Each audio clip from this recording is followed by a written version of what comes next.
Hello, everyone, and welcome back to another episode of Grapple Talk, brought to you by the Unfiltered Wrestling podcast show. This week we're joined by with Tim. Hi, Tim. How you doing? Yeah, not too bad, Lee. Not too bad. How about yourself? You're not too bad, thanks, mate. So this week we're going to talk about the promo between John Cena and Cody Rhodes. They met for the third time at London's O2 Arena this past Monday, and I thought it was an epic promo. But before we get into what we feel like this means for WrestleMania, Tim, what were some of the key points from the promo? I have to say the promo was much like you. I thought it was really good, but I think Cena addressed some of the issues that we, the internet crowd, have had for years. He mentioned the word burying people, which, if you can think about the Nexus angles, he definitely buried people back then. He got in Cody's face, which is the first time I think I've seen him do that for a number of years. It was something that I wasn't used to, and I didn't expect it from him.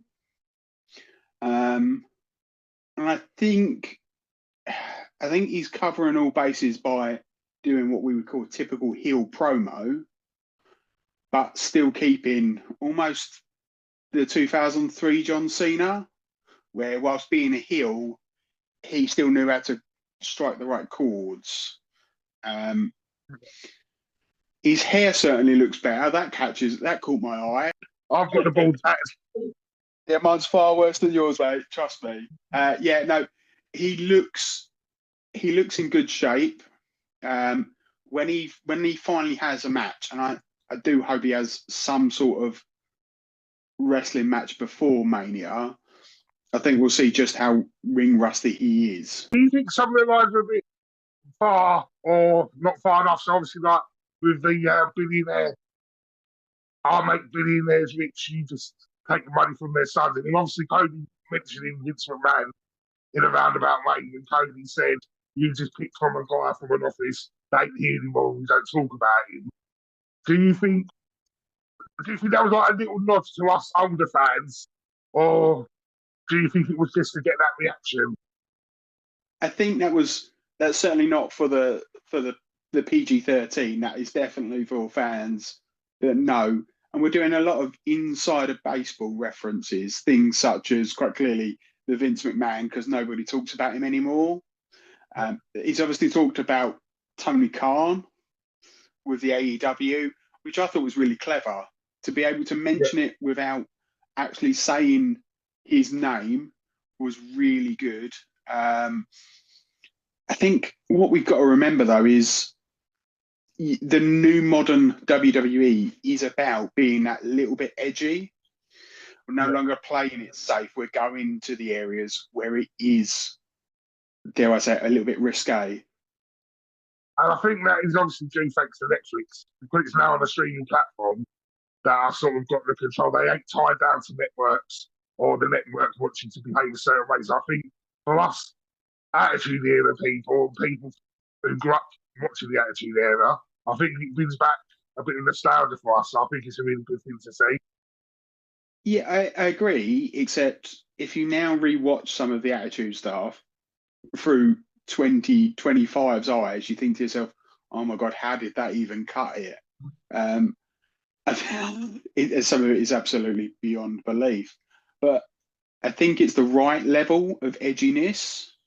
I read the other day that Triple H came out and said, whilst Netflix agrees on the runtime of the program, they don't have a lot to do with what's being aired. So I think that makes a big difference. I think if you've got guys that can cut promos, I think that was certainly the issue towards the end of the McMahon era, where everybody was cutting scripted promos and it all sounded absolutely awful. When people are talking through their heart, I think you're seeing a lot better of a response. As much as we're saying John Cena's a heel, and I know you and I have said about this, I don't think there are so many actual heels in the company anymore. I think there are just people that do bad things. Just a quick question. How do you think other superstars are feeling like that were there from the start? Because Cody, in a way, because he wasn't happy with the creative directive, he did go off and create the competition. He's then come back, and out of a sudden, he's been given the keys to the kingdom, and he's basically their face of the company. Do you think there's going to be a lot of bitterness with people who stuck around? So AEW was a big threat.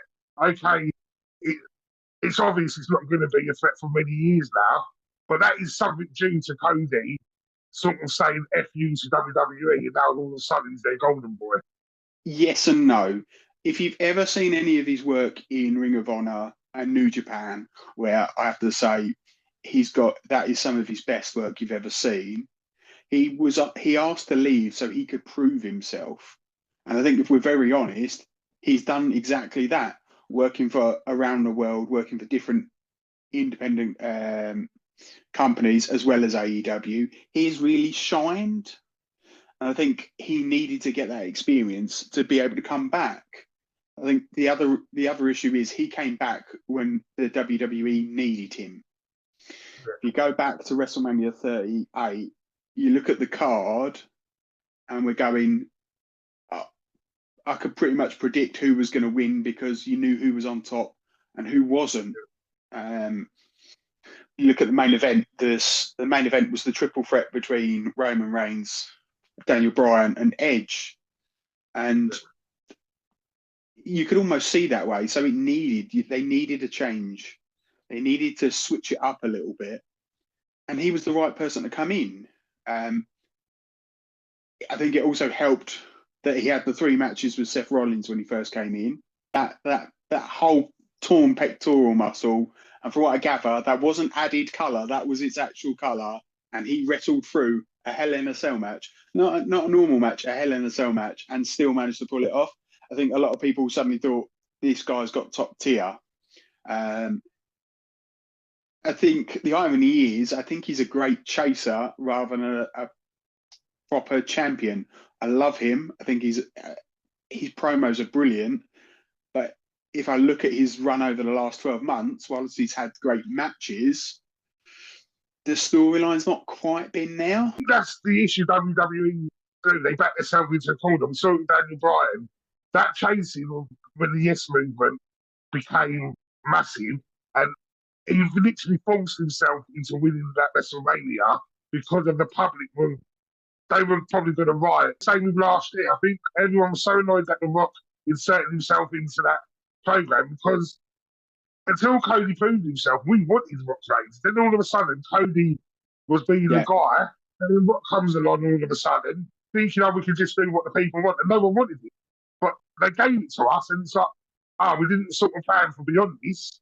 He finished his story, apparently, but then they had to write a new chapter. He said, even though he's had great matches, it's hard because he's on topic, because they didn't plan for that. They just wanted him to finish the story type thing.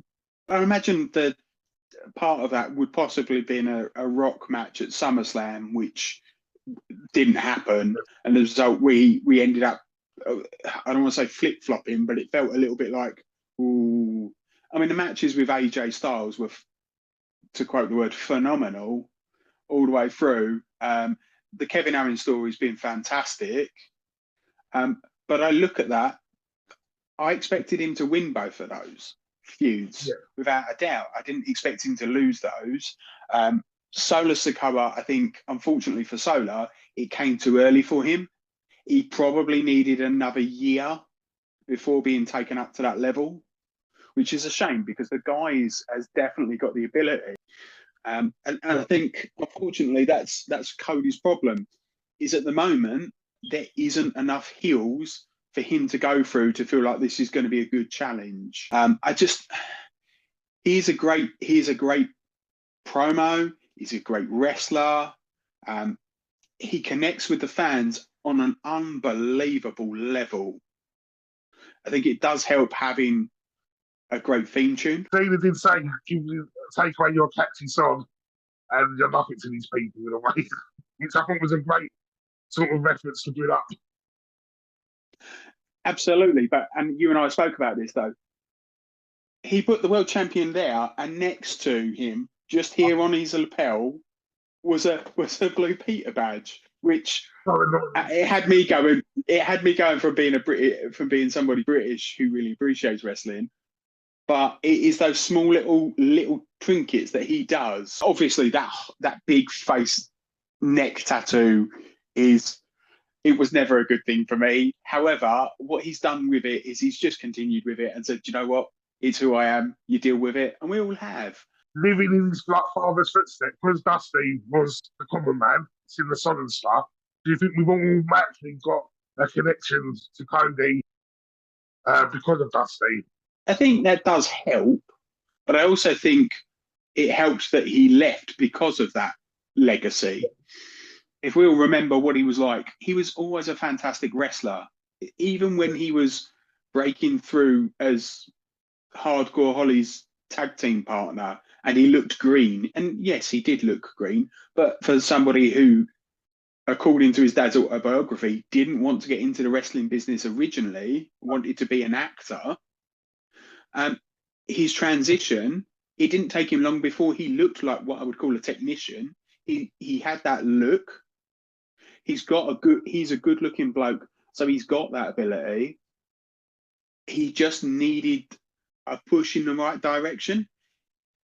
If we're honest, his first time around in WWE, everything he touched actually turned out all right. I too big with him with Ted DiBiase Jr., but I think that was more of the writing than Cody himself. Yeah. But I did actually enjoy Stardust. Yeah, and so that's what I'm saying. Everything he's been given, he's been able to work with. It's just back then, nobody knew how to get the best out of him. And what he needed to do was he needed to go out, he needed to go and wrestle in Ring of Honor, go out and wrestle in New Japan. I mean, his Bullet Club work is great. If you watch some of those promos, some of the matches, when he's in the Bullet Club, he is fantastic. I haven't seen what he was like there. You can find it on YouTube. It is pretty good. He is a hard worker, and he's learned from people. He's not turned around and said, "I'm the son of Dusty Rhodes, so I should be at the top." He's learned from a lot of people, and I think that's him taking humbly what he believes is going on, and he's trying his best. He's been a great champion, but I just don't think the stories have been there to elevate him to that next level. And because of that, do you feel like that's why they needed to turn John heel, because there wasn't anything big enough for Cody this year? No, I ironically enough don't think I said this when I first watched the Rumble, the Chamber. I said turning John Cena was the worst thing you could have done. I still stand by that.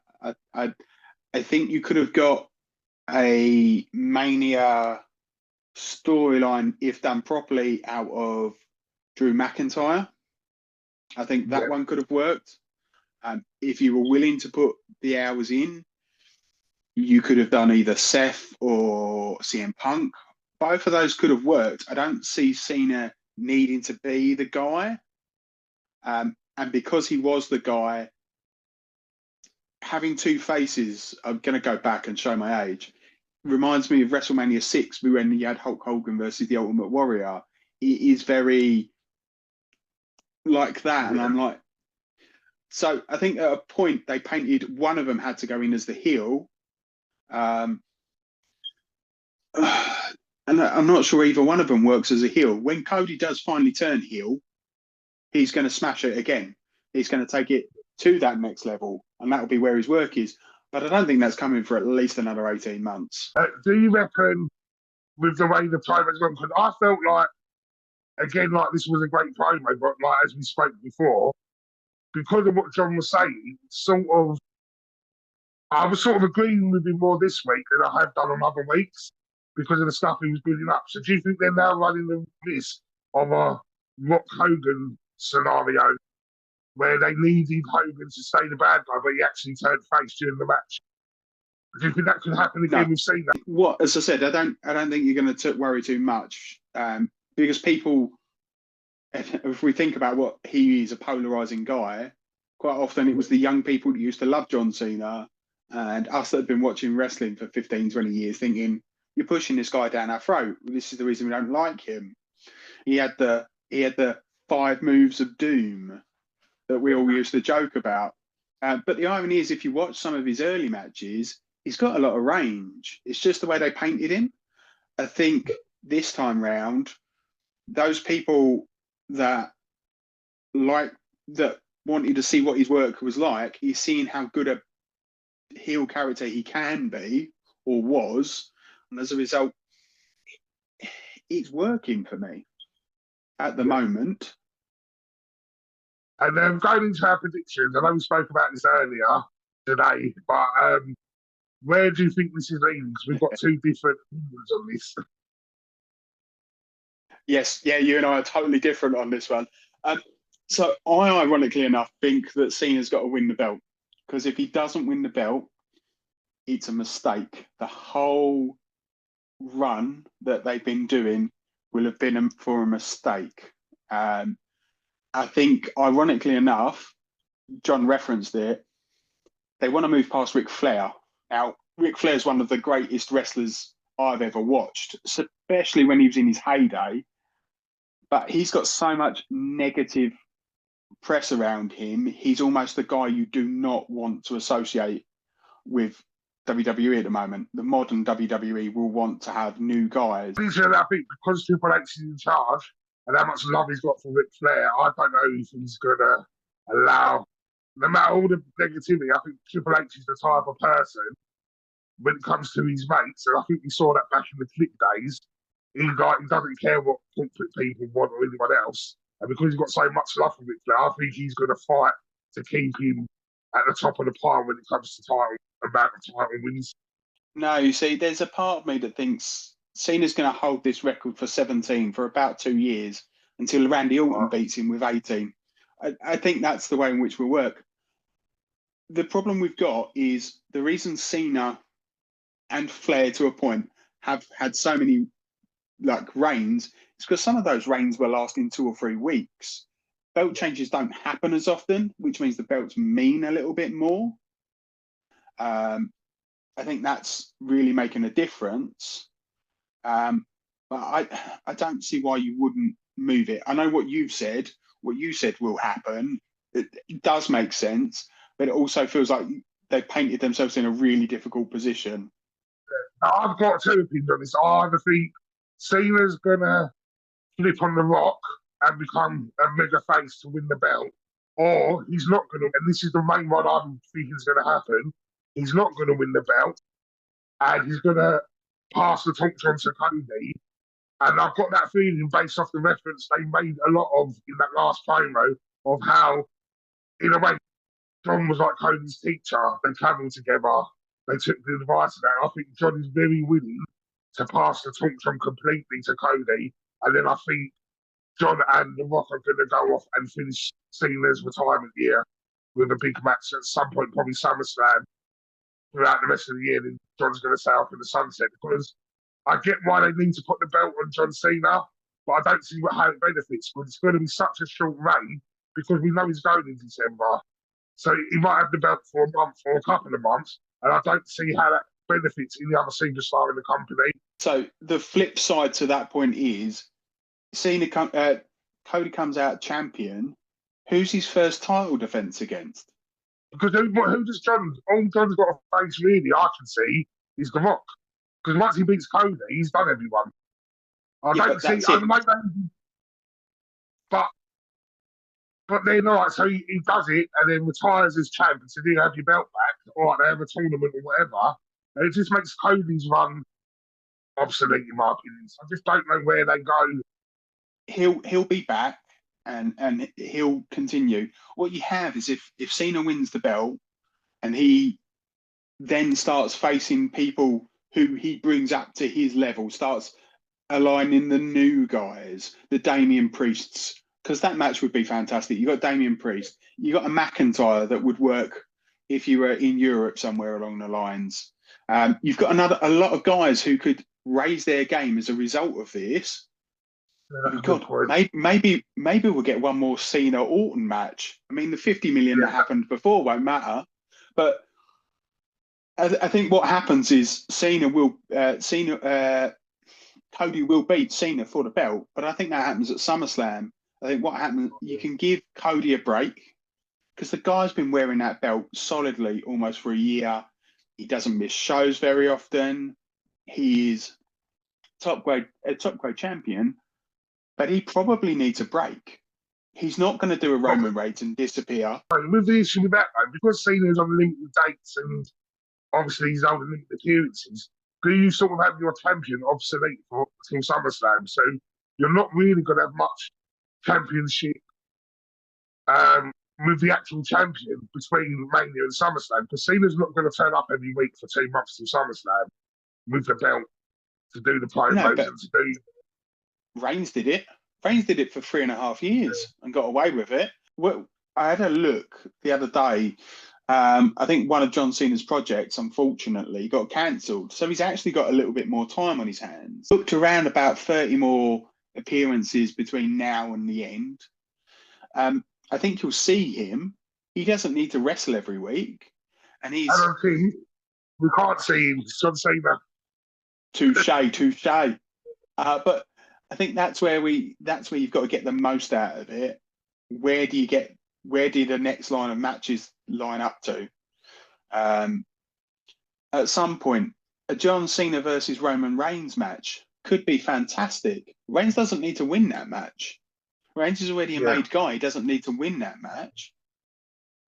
But that would take it to the next level. That's why I'm saying I think John Cena needs to win this, because of what happens after Mania. I think this is where we start looking at that long-term booking.